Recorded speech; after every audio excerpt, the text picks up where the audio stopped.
No, but seriously, it's like a world-class city. I mean, take the symphony for example. It's one of the best symphonies out there. And my wife and I, we go regularly. We love classical music, and I had the opportunity to actually meet Maestro Honeck. Wow! We have mutual friends actually. It's a small world. It's been a really good experience. I was just reading his story as I saw they renewed his contract. I meant to offer this to you before in my questions. Anything to drink? I have water, rosé, I have Miller Lite. No, water would be great. Okay. I can actually grab it if you want. Yeah, it's easy.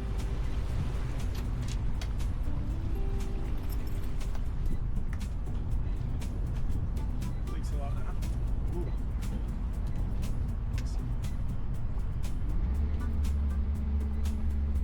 It's been a great experience, and also, getting to know the players in town, their leadership in Pittsburgh, but also because of high education. Yeah.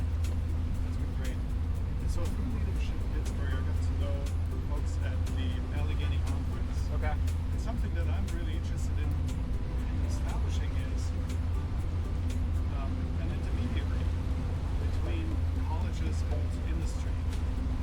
And so I got the Allegheny Conference together with PG, the Consortium of Higher Education Schools here in Pittsburgh, Oh, wow. to create exactly that. That is because we need to learn from industry 100%. and vice versa. Yeah. We need to make sure that our graduates are successful. Yeah. The job market is getting more and more difficult. Yeah. And we're shifting towards skills-based, competency-based education because we need to make sure that our students have those competencies that we need to give them the language also to talk about those. And so we need to listen to them. We need to find out more, and we need to, adjust our curriculum. Yeah. Interestingly, the position, the faculty first one that we filled for the Lifetime Learning College is their associate dean of content and product strategy. Their role is exactly that, to work with industry directly. Right. I mean, every school, especially bigger schools, can do that. But what I'm thinking about is, having an intermediary where all the schools can go to, and they can connect their students with potential employers for internships, externships, potential jobs, those kinds of things. Creating a network. Yeah. Need to make sure that we graduate students that are employable, and I feel this is our responsibility. And what's the trajectory for the Roche? Are you growing? Are you stable? Are you enrollment decline for you? Well, enrollment is shifting nationwide, right? Yeah. So the traditional students is no longer the traditional student. It's no longer the 18-year-old. Yeah. Right? So that demographic is shrinking. But what we do see is, an opportunity when it comes to adult learners, part-time students. And that population, we're talking about 40 million people in this country with some college but no degree. That's a demographic that we need to reach out to. Yeah. And so we need to shift, and we need to also figure out how we can give students credit, adult learners credit for work experience. Yes. In fact, the call that I was on today, it was for the research, innovation and development role. And it was really interesting. The candidate was describing that exact challenge of giving credit to these adult learners for programs, and he was frustrated with the language that we use he's like, why do we call it non-credit? Why can't we say like apply something? Right, exactly. So they're looking at changing that language if you're technically I think that's happening in a lot of places. Yeah. I was like, you know what? I never even thought of Yeah. that. I think it's an important shift. But I mean, I think there's so much opportunity. I consider myself a lifelong learner, and for me, that started with semester at sea.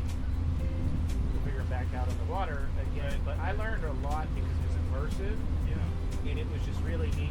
And so, I don't even know that I would have classified myself as a lifelong learner. I just enjoy.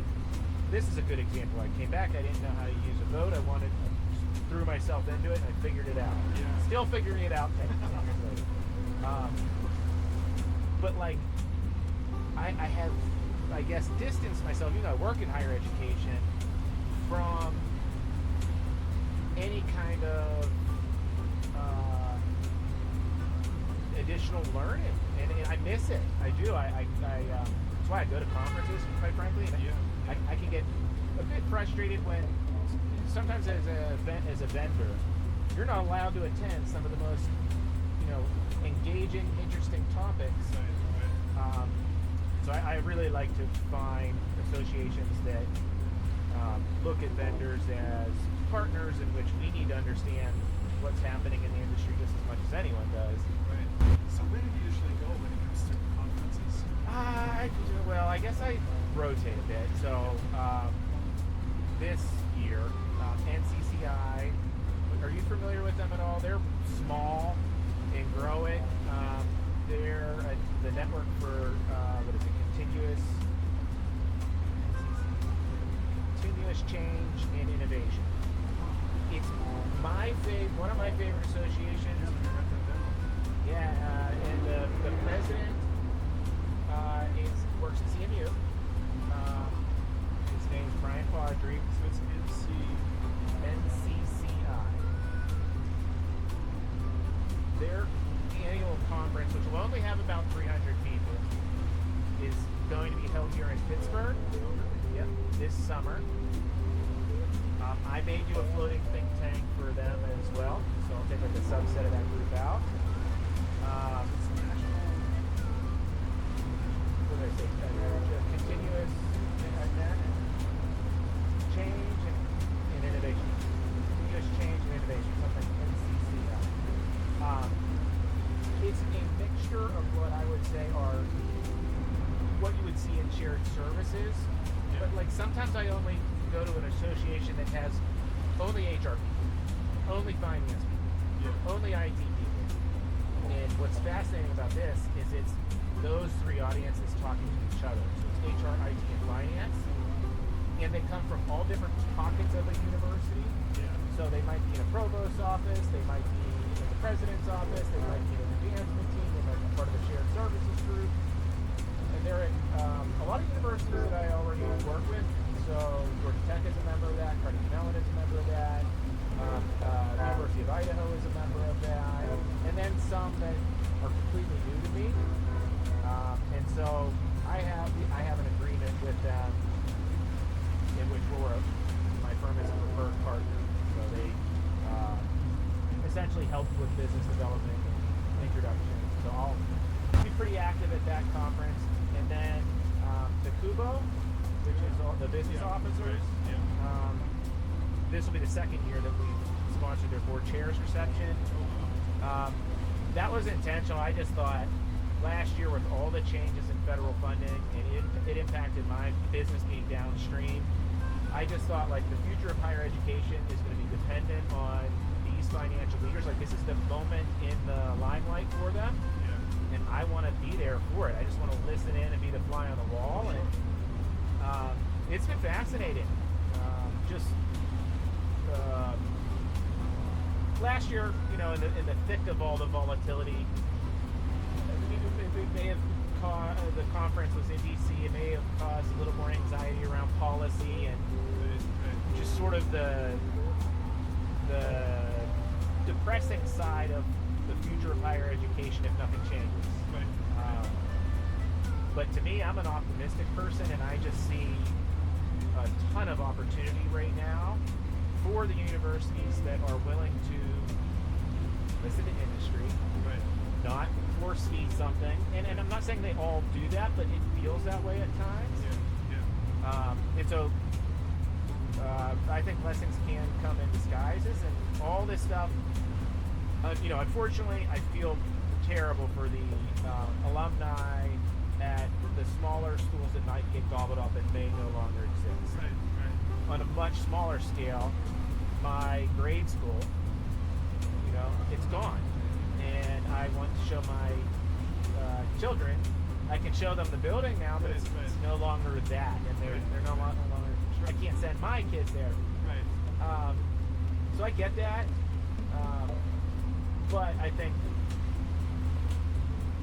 But then, everything is changing. Right? Yes.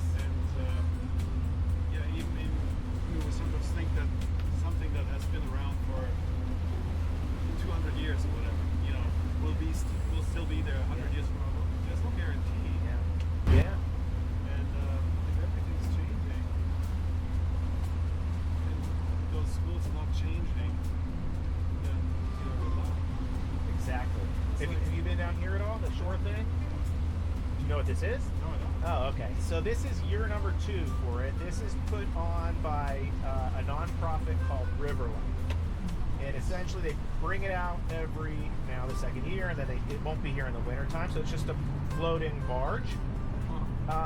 Boats can't dock technically on it, but there are places like that boat is there. But it's primarily to get people from land out onto the water a little bit. Oh, that's nice. My kids love it because we will boat by and they're out on the bow here. Yeah. And they're waving, and on the happy hour and weekends there's live music that they'll have here. Nice. And it has basic kind of food and drink, so kind of a good happy hour spot. But we'll get nice and crowded on the weekend, and I can imagine. Prime location right here. yeah. And so for me in the past 10 years, I've been really begging for this city to finally embrace the rivers, because it's an afterthought. It's such an asset. Yes. It's amazing. A lot of cities that have, rivers and such a beautiful city. You have 3 rivers. You can bike to restaurants. You can bike to major sporting events, concerts. Just a lot of stuff to do. I wish there were more dockable places to go that were made for boaters. Yeah. However, we'll go down to Monongahela. I can show you this. Have you been to or seen Mill 19, where the ARM Institute, where the Pittsburgh robotics stuff, all that stuff is? Oh, yes. Not the Lawrenceville stuff, but the Mill 19. Yes. Yeah. Roundhouse. Yes. Well, I went there because Scholar's house. Yeah. They're building. Yeah. A couple of apartment buildings there. Yeah. Oh yeah. For students, and so we toured them actually. A week and a half. Okay. Yeah. So that was my first time out there, where CMU and Pitt robotics. Yeah. Out there. Yeah. That's. Oh, it's like amazing. Mr. Rogers live there for me, because if you ever get a chance to do a tour and you can go into the ARM Institute, you can see some of the cool projects that they're working on for companies, and the tour is really impressive. Yeah. They're putting in a marina there as well, and then there's going to be a little bit further down, closer to the waterfront. They're going to have a restaurant that's 2 stories that's on the water, so it's a barge. It's going to open later this year. It'll be boatable, so you can dock. Yeah. You can also access it by land. That was fantastic. There's so much to do here. That's what I love about Pittsburgh, and it's easy to get to. People complain about traffic, but I guess they've never lived in Boston or in So, speaking of that, so my main point of contact at Georgia Tech, she has an hour and a half commute each way. That's terrible. Yeah, and it's brutal. And my favorite thing when I recruit a family into Pittsburgh, especially Advantage being here, when they come on their finalist visit, CMU is really good about it, and so is Pitt. If they have a spouse or someone that wants to come along, they'll bring them, and then I usually will take the spouse. family if they have family. Yeah. I've taken the spouse and family out on the water while the partner is Oh, really? interviewing, and by the time that's done, it's the spouse that's saying, "You're taking this job."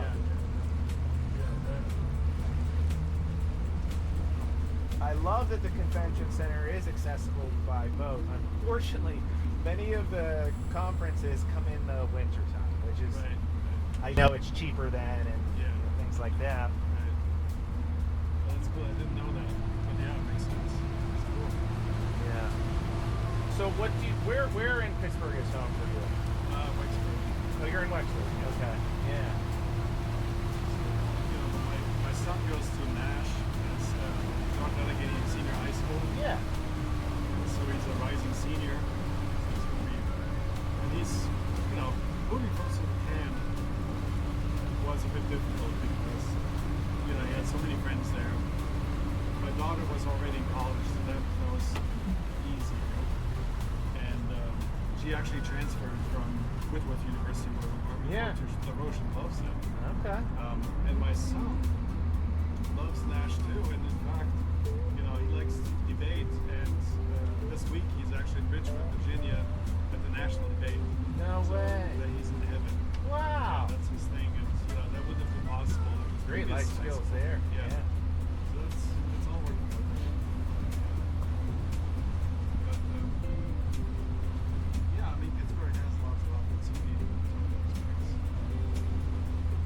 If you could change one thing, get a magic wand, what would it be? Bring the ocean closer.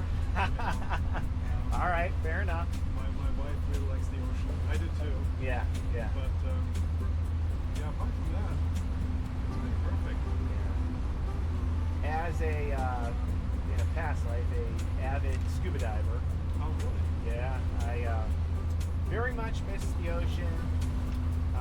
I try to make up for it by being out on the water, this way. Yeah. But yeah, there's a difference for sure.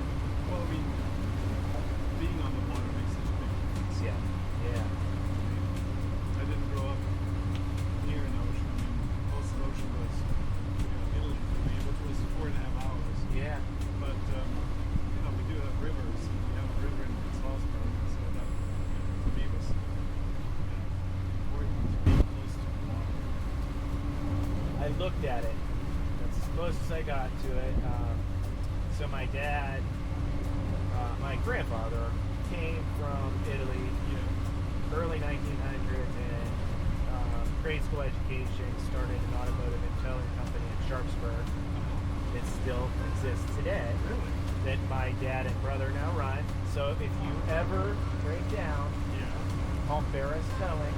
Okay. Ask Lee, she knows about it. Right. It will be my dad answering the phone, Huh. 24 hours, 7 days a week, and he's been doing that my entire life since he was 18 years Oh old, my gosh. and he's now 74. Wow. Yeah. Still doing it.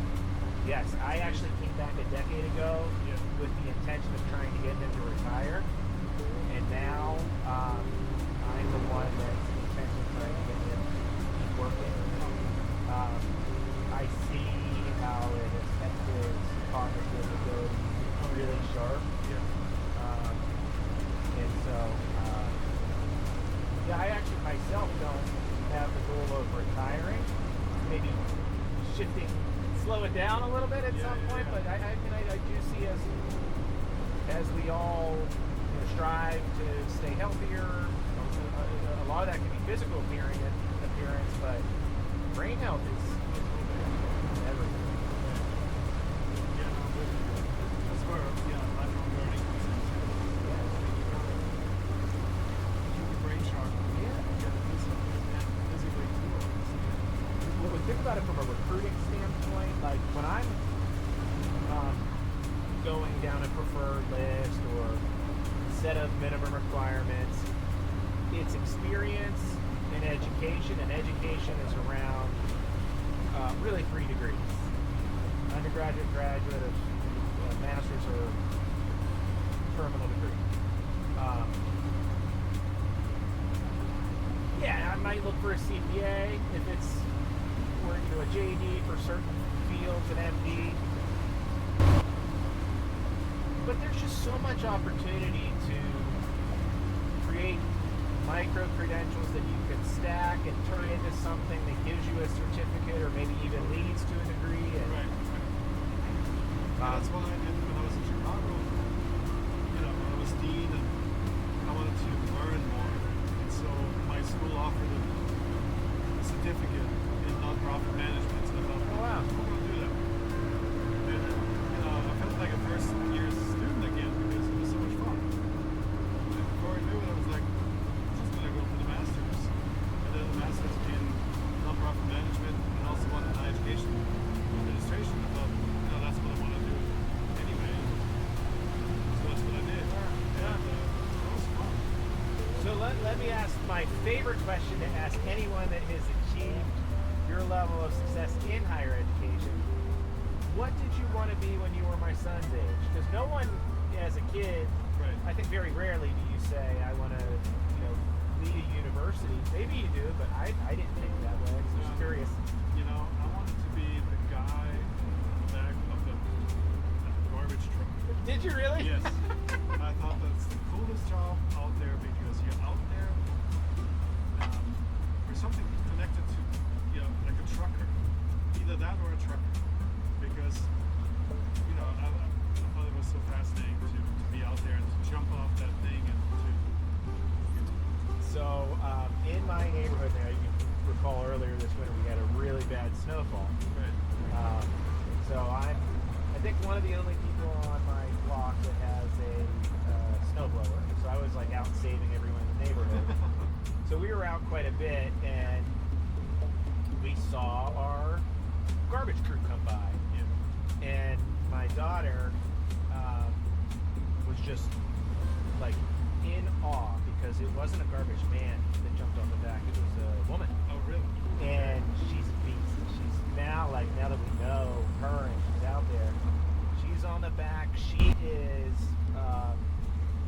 all weather, and like I've never done the job, but I have dogs, I've walked the neighborhood. I think I'm pretty neat when it comes to putting my trash out, but not everyone is, and some of the stuff that they put out is questionable and heavy. Right. And just like amazing. And so I really appreciate, my daughter will ask constantly, like if we're watching the Olympics and we watch the men's hockey, what, can women play? Well, where are the women? And then I showed her the women's team. It's, Yeah, good. Very good. Well, yeah, I think that's a good point. And I'm still trying to find the connection between, you know, working on a garbage truck and higher education. So when did you move from that dream job to your, like when was that first moment that that you knew, not so much that you wanted to pursue something in higher education, but that you wanted to pursue something to the level that you did? Well, I think that was when I spent my first year in the States. You know, my first year in graduate school at Bowling Green State University, where, you know, I was told, okay, Gregor, you have to teach a conversation class, a German conversation class. And I had no idea what teaching was. I was scared to death. I thought, I can't do that. And, well, I had to. And lo and behold, I loved it. And I loved it so much that I, you know, knew I found my vocation. I want to be in higher education. I love teaching. And so I thought I'm going to be a, you know, professor for the rest of my life. And never, my dreams would have thought of going to administration. And, you know, before my department, was looking for a department chair, I did department chair. I was the youngest person in the department. Nobody wanted to do the job. They told me they were good at it. Despite the fact that my graduate advisors told me, don't do it, you don't have tenure yet. You know, but I talked to the provost always said, you'll be fine. And you didn't have to worry about it. He was right. I mean, it was a great experience. And then I fell in love with administration. And is the provost role the top for you, or do you aspire to a presidency?